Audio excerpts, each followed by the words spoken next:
नमस्कार साथियों, आप सभी का आपके अपने YouTube चैनल अपनी स्टडी एचएम राजा पर हार्दिक स्वागत है। इस करंट अफेयर्स की कड़ी में आप सभी को मेरा राम राम, आप सभी को राधे राधे। खमा गणी Rajasthan Rajasthan daily current affairs में आज हम लोग 10 जुलाई 2026 के संबंध में आपसे चर्चा करने आए हैं। देखिएगा बेटा, ये क्लास शाम को 6:30 बजे रोज होती है। आप सभी एक बार सेशन से जुड़ जाएं, आप सभी एक बार शेयर कर दीजिएगा। अब हमारी क्लास की ओर बढ़ते हैं। मुश्किल से हमारा 25-30 मिनट का सेशन होता है। इस पर आपको अच्छे से ध्यान रखना है। देखो बेटा, आज हम लोग चर्चा करते हैं राजस्थान करंट अफेयर सूजत सार। राजस्थान करंट अफेयर सूजत सार 10 जुलाई 2026 के संबंध में अब आपसे चर्चा करने हैं। सबसे पहले देखिए बेटा, सबसे पहले हम लोग बात कर रहे हैं आपसे 43वीं सारस गन्ना कार्यक्रम। 43वीं सारस गन्ना कार्यक्रम का हाल ही में आयोजन हुआ कि राजस्थान में हाल ही में कौन सी सारस गन्ना का आयोजन हुआ, तो 43वीं। देखो, हाल ही में भरतपुर के केवलादेव राष्ट्रीय उद्यान में 43वीं सारस गणना संपन्न हुई है, जिसके आंकड़ों के मुताबिक इस बार उद्यान में सारस क्रेन की कुल संख्या 22 दर्ज की गई है। बहुत अच्छी बात है बेटा कि राजस्थान के अंदर हाल ही में 43वीं सारस गन्ना कार्यक्रम शुरू हुआ। यह 43वीं सारस गन्ना कार्यक्रम कहां संपन्न हुआ था? केवलादेव राष्ट्रीय अभ्यारण्य भरतपुर में। यह 43वें क्रम की थी, जिसमें टोटल जो सारस जो क्रेन है वो दर्ज हुई है, उनकी संख्या 22 है। यानी राजस्थान में टोटल सारस कितनी है? तो राजस्थान में टोटल सारस 22 है। नोट, पहली बार सारस गन्ना 1983 में आयोजित की गई थी। राजस्थान में पहली बार सारस गन्ना 1983 में हुई और हाल ही में इसका कौन सा क्रम था? 43वां क्रम था। आगे देखिए, आरोहण 2026 कार्यक्रम जयपुर जिला। हाल ही में राजस्थान के अंदर एक कार्यक्रम का आयोजन हुआ जिसका नाम था आरोहण कार्यक्रम। और आरोहण 2026 कार्यक्रम ये कहां पे हुआ? तो ये जयपुर जिले के अंदर हुआ। आरोहण 2026 कार्यक्रम का संबंध किससे है? तो देखो, विशेष क्या है इसमें, देखो बेटा, कार्यक्रम जयपुर जिले में स्वास्थ्य और शिक्षा के स्तर को उन्नत करने के लिए आरोहण 2026 विशेष अभियान चलाया जा रहा है। राजस्थान के जयपुर जिले में एक तो स्वास्थ्य का स्तर सुधरे बेटा, एक शिक्षा का स्तर सुधरे बेटा। इन दोनों के, शिक्षा और स्वास्थ्य दोनों के स्तर को सुधारने के लिए राजस्थान के जयपुर जिले में आरोहण 2026 कार्यक्रम की क्या की गई है? शुरुआत की गई है। यह विशेष अभियान राजस्थान के जयपुर जिले में शुरू किया गया, आरोहण 2026 कार्यक्रम। ठीक है, देखिएगा, अगला पॉइंट है ऑपरेशन त्रिनेत्र। ऑपरेशन त्रिनेत्र, नशा तस्करी पर कड़ा पहाड़। देखो, एक ऑपरेशन चला जिसका नाम है ऑपरेशन त्रिनेत्र। कभी पूछे कि ऑपरेशन त्रिनेत्र का संबंध किससे है, तो इसका संबंध नशा और तस्करी पर कड़ा प्रहार। देखो, इसका मतलब नशा और उससे तस्करी से संबंधित है। किसके द्वारा चलाया गया है? तो राजस्थान पुलिस द्वारा नशा तस्करों और मादक पदार्थों के अवैध कारोबार को जड़ से मिटाने के लिए राज्यव्यापी ऑपरेशन त्रिनेत्र चलाया जा रहा है। राजस्थान पुलिस के द्वारा ऑपरेशन त्रिनेत्र चलाया जा रहा है, जिसमें एक तो नशा तस्करों को, एक जो मादक पदार्थों को जो अवैध कारोबार करते हैं उनको जड़ से मिटाने के लिए एक राज्यव्यापी अभियान है जिसको कहते हैं ऑपरेशन त्रिनेत्र। देखो, इसमें नया एक्शन क्या है? नया एक्शन क्या है? इसके तहत केवल तस्करों को ही गिरफ्तार ही नहीं किया जा रहा है, तस्करों को गिरफ्तार ही नहीं किया जा रहा है, बल्कि उनके आर्थिक नेटवर्क को ध्वस्त करने के लिए तस्करों की अवैध रूप से अर्जित संपत्ति को फ्रीज सीज करने की बड़ी कानून कार्रवाई की जा रही है। इसमें यह ना कि जिसने भी अवैध काम किया, जिसने भी मादक पदार्थ बेच बेच कर एक बहुत बड़ा अपना आर्थिक नेटवर्क खड़ा कर लिया और कहीं ऐसी अवैध जगह पर अपनी संपत्ति बना ली, उन संपत्ति को, उन पर कानून कार्रवाई की जाएगी, उस संपत्ति को सीज किया जाएगा। और ये राजस्थान पुलिस का ऑपरेशन त्रिनेत्र नशा और किसके विरुद्ध था बेटा? तस्करी के विरुद्ध था। आगे देखो, आगे बात करते हैं, राजस्थान का पहला ई कचरा रिसाइकिल पार्क कहां बनाया जा रहा है। देखो, राजस्थान का पहला ई कचरा रिसाइकिल पार्क, ई कचरा ई वेस्ट पार्क, ई वेस्ट पार्क, ई कचरा साइकिल पार्क, रिसाइकिल पार्क स्थान कहाँ है? जयपुर के निकट शिल्पग्राम पाडली पालड़ी मीणा में राज्य का पहला अत्याधुनिक इलेक्ट्रॉनिक कचरा रिसाइकलिंग पार्क स्थापित किया जा रहा है। यानी राजस्थान के जो मीणा पालड़ी है, उस मीणा पालड़ी के अंदर राज्य का पहला अत्याधुनिक इलेक्ट्रॉनिक कचरा रिसाइकलिंग पार्क स्थापित किया जा रहा है। उद्देश्य क्या है? अनुउपयोगी अनुउपयोगी मोबाइल, कंप्यूटर और इलेक्ट्रॉनिक उपकरणों के वैज्ञानिक निस्तारण को बढ़ावा देना, ताकि पर्यावरण और भूमिगत जल को भारी धातुओं जैसे लेड और लेड और मरकरी के प्रदूषण से बचाया जा सके। देखो बेटा, एक तो लेड और एक मरकरी का प्रदूषण बहुत बड़ा होता है, और इस प्रदूषण से बचाने के लिए जो भारी धातुएं हैं, उनको भूमिगत जल को इन भारी धातुओं से बचाने के लिए राजस्थान ने यह पहला अत्याधुनिक इलेक्ट्रॉनिक कचरा रिसाइकलिंग पार्क मीणा पालड़ी जयपुर में स्थापित किया गया है। आगे देखो, ये थोड़ा सा देखना, राजस्व संग्रहण और वित्तीय प्रगति। ये एक राजस्व रिपोर्ट जारी हुई है हमारी सूजस के अंदर, जिसमें बताया गया कि राज्य में कुल राजस्व प्राप्ति चालू वित्त वर्ष की पहली तिमाही में 33,969 करोड़ का राजस्व प्राप्त हुआ। इसमें बताया गया कि कुल राजस्व प्राप्ति में जो चालू वित्त वर्ष की पहली तिमाही के अंदर, पहले 3 महीने के अंदर, अप्रैल, मई और जून, क्योंकि 1 अप्रैल से शुरू होता ना वित्त वर्ष, तो 33,996 करोड़ का राजस्व प्राप्त हो चुका है। राजस्व में वृद्धि पिछले वर्ष की समान तिमाही की तुलना में 11.4% की क्या हुई है? वृद्धि हुई है। ये आंकड़े कई बार आरएस जैसे एग्जाम में पूछे जाते हैं। तकनीक नवाचार, राजस्थान फेसलेस स्कूटरनी लागू करने वाला देश का पहला राज्य बन चुका है। राजस्थान में एक तकनीकी नवाचार हुआ जिसमें कहते हैं फेसलेस स्कूटरनी स्क्रूटनी फेसलेस स्क्रूटनी लागू करने वाला देश का पहला राज्य कौन बन चुका है? राजस्थान। फेसलेस स्क्रूटनी लागू करने वाला पहला। एक ये भी ध्यान रखना, जीएसटी रैंकिंग में, जीएसटी रिटर्न फाइलिंग में राजस्थान पूरे देश में तीसरे स्थान पर है। जीएसटी रैंकिंग के अंदर राजस्थान पूरे देश में कौन से स्थान पर आ चुका है बेटा? तो जीएसटी की रैंकिंग में राजस्थान तीसरे स्थान पर आ चुका। हमसे पहले 2 है, तो ध्यान रखना, जीएसटी रैंकिंग रिटर्न फाइल में राजस्थान पूरे देश में तीसरे स्थान पर है। दूसरी बात, प्रमुख निर्देश इसमें देखो, इसमें तकनीकी एक तो फेसलेस स्कूटरनी, ठीक है, एक देश का पहला राज्य बन चुका, जीएसटी में हमारे तीसरे नंबर पे है। प्रमुख निर्देश, खनन पर प्रभावी निगरानी के लिए जीपीएस एवं सीसीटीवी आधारित ई रवन्ना प्रक्रिया को कड़ाई से लागू करने के निर्देश दिए। ई रवन्ना, ये ध्यान रखना, ई रवन्ना का संबंध किससे है? तो खनन विभाग। अपना गांव में एक रोनो कहवे, रोनो है, बजरी का ट्रैक्टर ये आते हैं ना, और ई रवन्ना,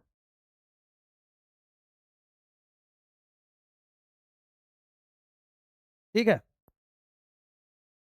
आगे देखो,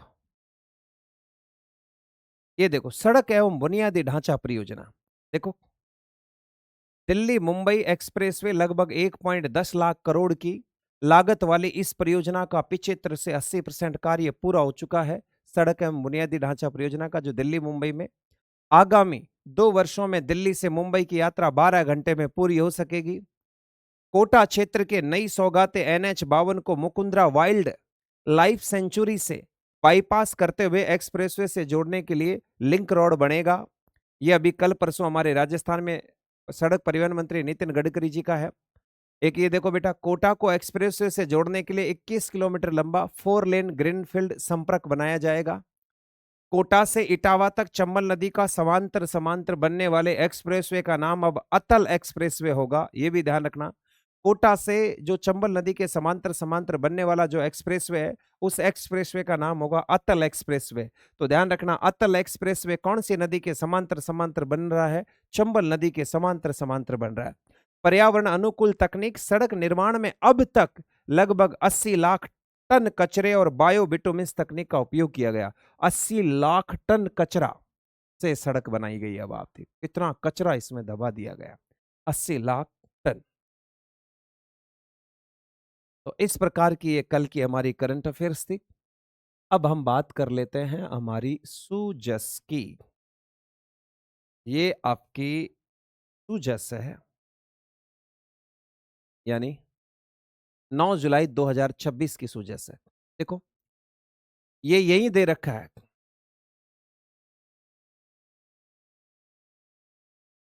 यही दे रखा है कि चालू वित्त वर्ष की तिमाही में ये राजस्व की प्राप्ति हुई है। पिछले वर्ष की तुलना में 11.54% की वृद्धि हुई है। राजस्व अर्जन से संबंधित विभागों की यह बैठक है। राजस्व संग्रह प्रदेश की उन्नति, जन कल्याण का आधार मुख्यमंत्री।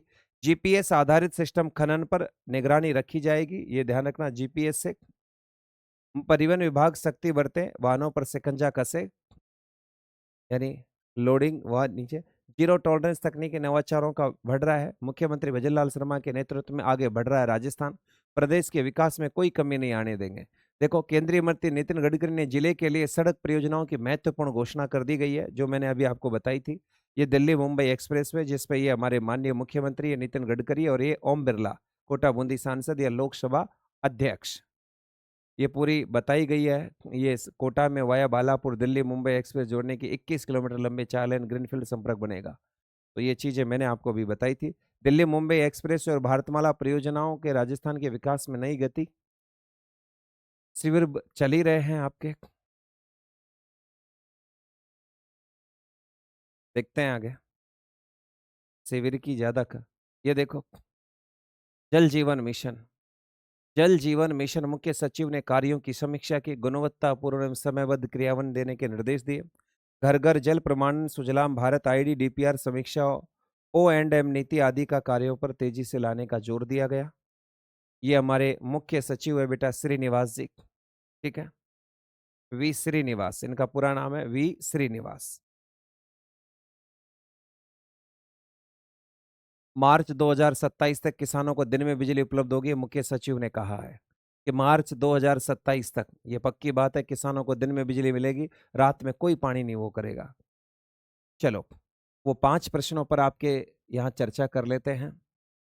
प्रश्न संख्या 1, ये देखो, पीबीजी रामजी योजना का राष्ट्रीय स्तर पर, कौन से स्तर पर, राष्ट्रीय स्तर पर शुभारंभ किस स्थान से किया गया? ये प्रश्न मैंने ऑलरेडी बता दिए गए आपको कि राष्ट्रीय स्तर पर इसका शुभारंभ कहां से किया है। जयपुर राजस्थान, वाराणसी उत्तर प्रदेश, तिरुपति आंध्र प्रदेश, भोपाल मध्य प्रदेश। ये मैंने पढ़ाया हुआ है, जल्दी से आंसर कमेंट कीजिएगा। इतना टाइम नहीं लगना चाहिए मेरे भाई। ये मैंने बताया था, राजस्थान का भी बताया था, ये भी बताया था, दोनों ही बताए थे मैंने आपको। चलो, वैसे ये है तिरुपति आंध्र प्रदेश से हुआ था, राजस्थान के अंदर मसूदा अजमेर से, ब्यावर से हुआ था। दूसरा प्रश्न,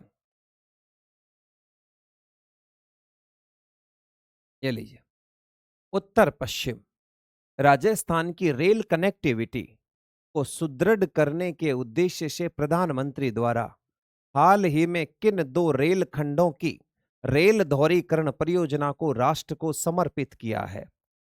यानी उत्तर पश्चिम राजस्थान की रेल कनेक्टिविटी को सुदृढ़ करने के उद्देश्य से प्रधानमंत्री द्वारा हाल ही में किन 2 रेल खंडों की रेल दोहरीकरण परियोजना को राष्ट्र को समर्पित किया है? चूरू सादुलपुर और चूरू रतनगढ़, बीकानेर सूरतगढ़ और हनुमानगढ़, जयपुर सीकर सीकर झुंझुनू, जोधपुर मेड़ता और मेड़ता डेगाना। फटाफट बताइए।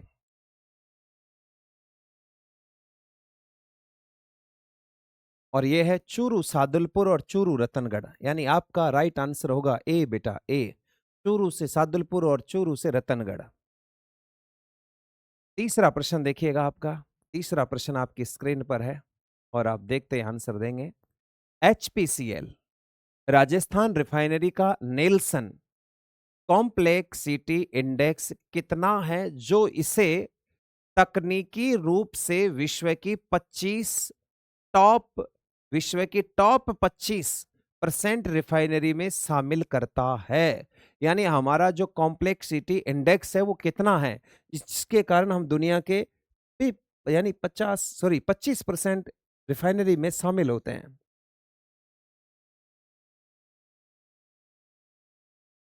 क्या होगा जल्दी?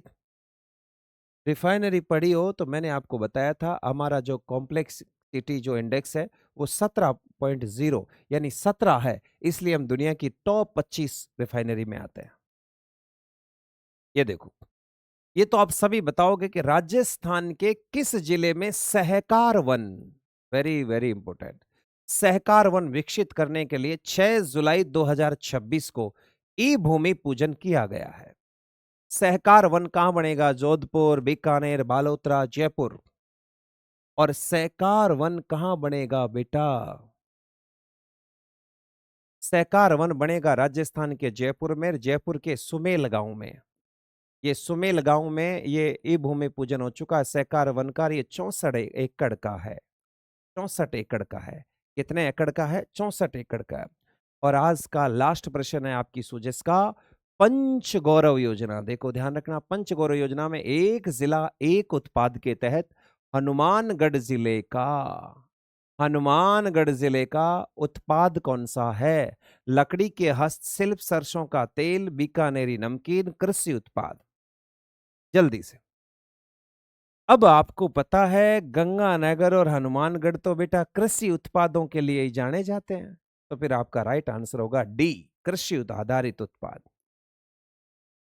चलिए, अब हम प्रश्नों की बात करते हैं जो आपने कल करंट पढ़ी थी, उससे संबंधित यहां प्रश्न है। कल हमने पढ़ी थी 9 जुलाई, वो प्रश्न आप जब ही दे पाओगे जब आपने कल की क्लास ली है। 9 जुलाई एमसीक्यू प्रश्न, प्रश्न संख्या 1। Rajasthan integrated clean energy policy के तहत राज्य में कितने गीगावाट स्वच्छ ऊर्जा क्षमता विकसित करने का लक्ष्य रखा गया है? कितना gigawatt? Rajasthan integrated clean energy policy के तहत राज्य में कितने गीगावाट स्वच्छ ऊर्जा क्षमता विकसित करने का लक्ष्य रखा है? ये क्लास आप तभी बता पाओगे इस प्रश्न का उत्तर अगर आपने कल की क्लास ली है तो। और इसका राइट आंसर होगा 125 गीगावाट। कितने का लक्ष्य रखा गया है? 125 गीगावाट, यानी उत्तर होगा हमारा ए। अरे उत्तर क्या होगा? ए। आगे देखो, ये देखिए, विद्युत सेवाओं में सुधार और मांग के सटीक आकलन के लिए अजमेर विद्युत वितरण निगम वितरण निगम में किस आधुनिक तकनीक पर आधारित पायलट प्रोजेक्ट की शुरुआत की गई है? हाल ही में राजस्थान के अंदर विद्युत सेवाओं में सुधार लाने के लिए यह मांग के सटीक आकलन के किसने? अजमेर विद्युत वितरण निगम ने किस आधुनिक तकनीक आधारित पायलट प्रोजेक्ट की शुरुआत की? Digital twin, blockchain, cyber physical, quantum computing.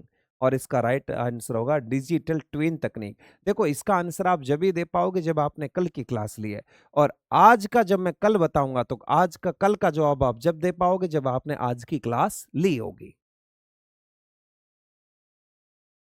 प्रश्न संख्या 3 को देखिए, सुरक्षित और वैध प्रवासन, सुरक्षित और वैध प्रवासन के प्रति लोगों को जागरूक करने तथा फर्जी एजेंटों से बचाने के लिए 16 जुलाई को पहली बार स्टेट आउटरीच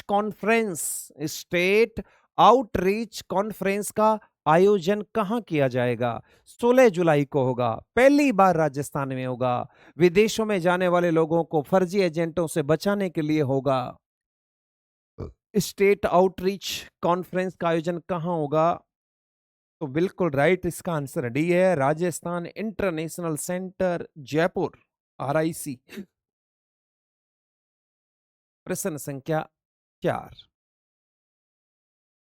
हाल ही में केंद्रीय गृह मंत्रालय द्वारा राष्ट्रीय सुरक्षा को मजबूत करने के लिए घोषित विशेष निगरानी क्षेत्र, स्पेशल वॉच जोन्स में राजस्थान का कौन सा जिला शामिल नहीं है? हाल ही में अपने राजस्थान के अंदर विशेष निगरानी क्षेत्र घोषित किया है जिसमें राजस्थान के 4 जिले आते हैं। इनमें से राजस्थान का कौन सा जिला नहीं है? देखो, यह प्रश्न 2 प्रकार से पूछा जा सकता है। 4 जिले, 3 जिले कोई और देता है, एक ऐसा देता जो निगरानी क्षेत्र में आता है, कौन सा जिला है, या फिर पूछे कौन सा नहीं है। तो इसका आंसर है कि कौन सा नहीं है। तो बेटा इसमें जोधपुर नहीं है, इसमें बाड़मेर है, बीकानेर है, गंगानगर है और इसकी की जगह एक जैसलमेर है, मगर इसमें जोधपुर नहीं है। और आज का लास्ट प्रश्न है, बहुत अच्छा प्रश्न है। राजस्थान के किस जिले की भिंडर तहसील के निवानिया क्षेत्र में परमाणु खनिजों का यानी एटॉमिक मिनरल्स के बड़े भंडार मिलने की प्रबल उम्मीद जताई गई है? कौन से जिले की भिंडर तहसील के निवानिया क्षेत्र में परमाणु खनिज एटॉमिक मिनरल्स के भंडार मिलने की प्रबल उम्मीद है? जैसलमेर, उदयपुर, बीकानेर, बाड़मेर? मैंने कहा ना, उत्तर जब ही दे पाओगे जब आपने कल की क्लास पढ़ी होगी। और आप आज नहीं तो कल आपको मेरी बातें आपको जरूर याद आएगी। तो जल्दी से बताइए इसका राइट आंसर क्या होगा? तो इसका राइट आंसर होगा बेटा उदयपुर। अरे क्या होगा? उदयपुर। उदयपुर जिले के भिंडर तहसील के नेवानिया क्षेत्र में एटॉमिक मिनरल्स के बड़े भंडार मिलने की प्रबल संभावना जताई गई है, जिसमें 10 वर्ग किलोमीटर क्षेत्र को रिजर्व भी घोषित कर दिया कि भैया 10 वर्ग किलोमीटर के क्षेत्र में कोई भी काम नहीं होगा। ठीक है, तो इस प्रकार से आपके टोटल बेटा कितने प्रश्न थे? 5। आपको जो पीडीएफ है वो टेलीग्राम चैनल पे मिली जाती है। टेलीग्राम चैनल आप सभी को पता ही है, हमारा टेलीग्राम चैनल है GKHM राजा ऑफिशियल। इस प्रकार से आप जैसे ही सर्च करोगे GKHM राजा ऑफिशियल के नाम से, तो आपको हमारा टेलीग्राम चैनल मिल जाएगा, वहां इसकी आपको पीडीएफ मिल जाएगी। तो ध्यान रखें। आप सभी का बहुत बहुत धन्यवाद ये प्यार प्रेम बनाए रखने के लिए। आपका प्यार और स्नेह बना रहे, ये क्लास रेगुलर आपकी चलती रहेगी और रोजाना शाम को 6:30 बजे जुड़ना नहीं भूलें। अब कल फिर मिलते हैं हम लोग आपको शाम को 6:30 बजे एक नए अध्याय के साथ। तब तक आपसे इजाजत।